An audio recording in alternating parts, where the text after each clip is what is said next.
food trends, and we're going to have forthcoming episodes just on the topic of food trends.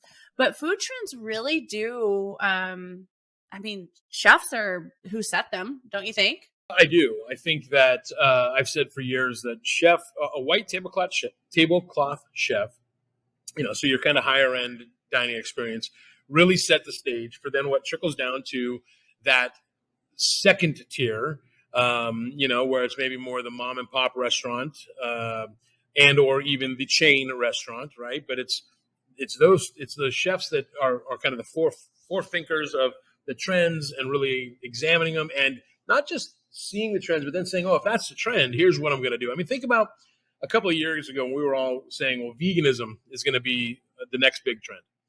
And it has not only become the biggest trend and really a way of life for people, but the chefs in restaurants who are doing, look at Daniel Hume putting together an entirely vegetable-driven Michelin 3-star dining experience using vegetables in ways that have never even been thought of, never been seen before. Now, some may call it esoteric, some may call it over the top, whatever. It still starts a trend where now you can go into your local, call it, I don't know, Chili's, Applebee's, pick one of them, I don't know. And you can walk in there and they're going to have a roasted chickpea kind of, grain bowl that they never would have put together to begin with. And then it trickles down even further, in my opinion, because then you'll see, I remember when chefs started calling out, hey, we're doing house-made ciabatta.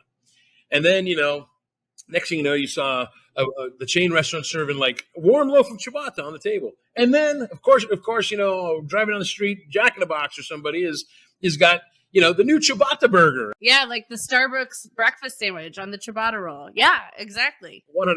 So food trends are critical. I do think that they are not always created by the top tier chef, but definitely, kind of expanded and grown and become and allowed to become more approachable, even though, like I said, that a lot of them, might be a little kind of high end, highbrow, whatever term you want to throw at it. But it really does make it like, wow, I can use vegetables in a different way. And then we get home and think, well, I saw this on Food Network, or I heard this on the Produce Moms podcast, and they're taking cauliflower and they're charring it and smoking it like a brisket.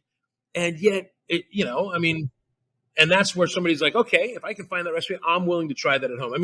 I still hark back to the trip that we had. I know we're going to talk about it, flying into the Midwest to do our lunch lady program.